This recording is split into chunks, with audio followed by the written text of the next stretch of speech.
Bonjour, je vais vous parler aujourd'hui de la perversion narcissique et de l'argent.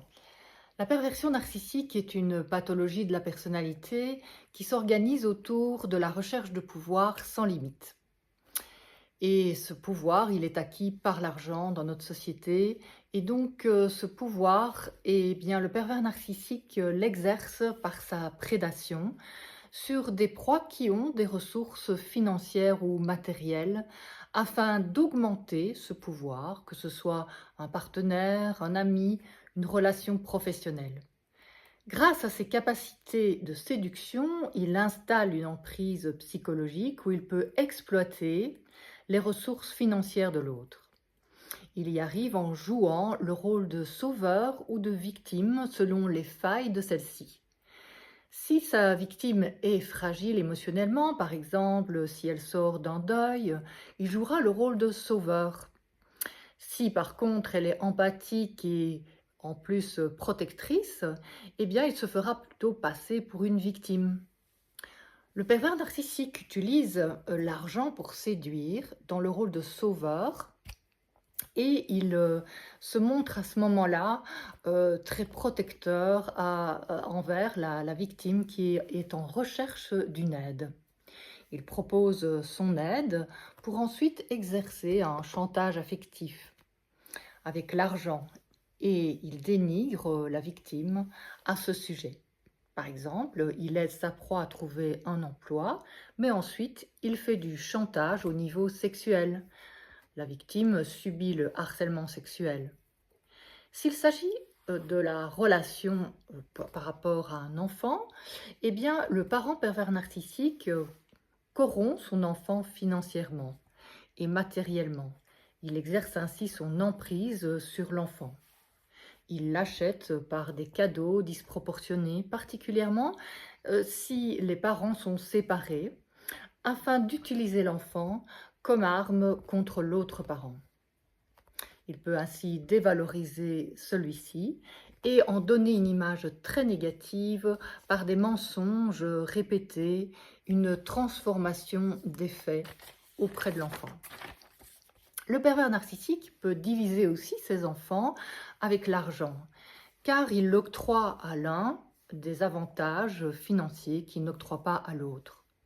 Ou bien il fait du chantage au niveau de l'emprise qu'il exerce sur les enfants grâce à sa gestion financière. Par exemple, s'il dirige l'entreprise, eh bien, il va faire du chantage émotionnel au sujet des responsabilités ou bien s'il joue un rôle important au niveau financier dans l'entreprise.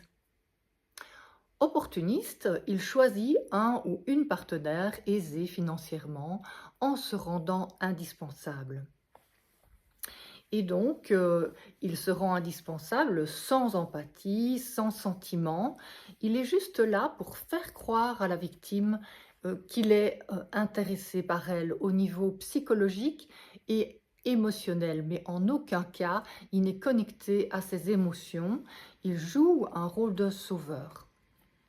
Il le cache derrière un jeu de séduction et il révèle ses intentions véritables une fois que l'emprise est installée.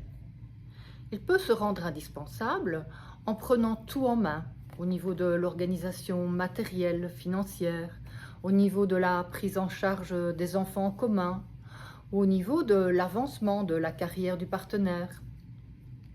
Le partenaire peut découvrir par la suite que tout était calculé afin de l'exploiter financièrement et matériellement, mais sans qu'aucun sentiment ne l'anime. Cela se traduit petit à petit par l'absence de dialogue, par l'absence d'attention, par une culpabilisation, une dévalorisation récurrente. Cela peut être aussi des menaces, une absence de remise en question. Toutes sortes de micro-violences quotidiennes affaiblissent petit à petit le partenaire, lui font perdre son identité et le rendent dépendant psychologiquement. La prise de pouvoir financière se manifeste par des encouragements à renoncer à son travail afin d'isoler la proie et de la rendre dépendante financièrement. Ou bien le ou la perverse narcissique propose un travail fait ensemble afin d'exercer son contrôle par la persuasion coercitive, c'est-à-dire toutes sortes de comportements qui visent à affaiblir la victime pour exercer une emprise sur elle. Ça peut être par exemple la priver de sommeil, la priver de toutes sortes de choses essentielles à sa survie. Donc le chantage affectif peut apparaître si la proie obtient par exemple une promotion, l'occasion de s'épanouir professionnellement, parce qu'alors elle pourrait être finalement libre et sortir de l'emprise exercée par le ou la perverse narcissique. Si elle accepte de renoncer à son travail et si elle devient dépendante financièrement, il peut alors contrôler les finances, l'obliger à quémander en lui donnant l'argent au compte-gouttes. C'est l'occasion à chaque fois de l'humilier par des remarques dévalorisantes. Il peut aussi contrôler sa proie en gérant ses cartes bancaires, ses comptes financiers, en lui interdisant tout moyen de paiement, en critiquant ses dépenses ou en surveillant ses extraits de compte, en lui disant ce qu'elle peut acheter, ce qu'elle ne peut pas acheter, etc. En cas de séparation, il peut poursuivre au tribunal son partenaire et ainsi continuer son œuvre de destruction en justice. Il le fait de façon très procédurière afin de la mettre sur la paille à travers des démarches pour avoir la garde totale des enfants ou pour l'obtention de la plupart des biens matériels. Il peut aussi rendre ses enfants malades par ses micro-violences quotidiennes afin qu'ils restent dépendants de lui, sous son emprise, et qu'ils puissent ainsi contrôler leur vie au niveau financier. Il peut tout mettre en œuvre aussi pour saboter le mariage de ses enfants et les ruiner sur le plan financier. Ils reviennent alors chez leurs parents pervers narcissiques afin de continuer finalement son œuvre de destruction commencée déjà dans l'enfance. Il peut aussi mettre l'autre sur la paille en organisant sa propre insolvabilité après la séparation, de sorte que sa proie doit tout assumer financièrement. S'il y a des enfants, c'est à elle qu'incombe la charge de toutes les responsabilités. Il peut s'allier aussi avec ses beaux-parents contre sa proie, en les manipulant contre elle afin d'obtenir l'héritage, la direction des affaires ou des parts de l'entreprise familiale.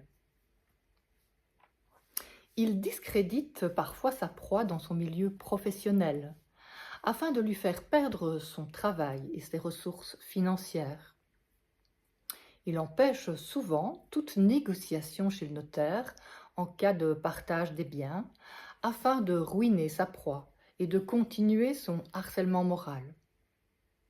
C'est d'autant plus aisé si le notaire et les avocats ne prennent pas conscience des stratégies machiavéliques et finalement s'apitoient face à ces comportements de victime. S'il veut parasiter sa proie, et s'il ne veut pas travailler en refusant des tâches dont il estime ne pas être digne, eh bien, il peut très bien faire en sorte de se libérer de toute responsabilité et finalement, ce sont ses enfants qui doivent tout assumer.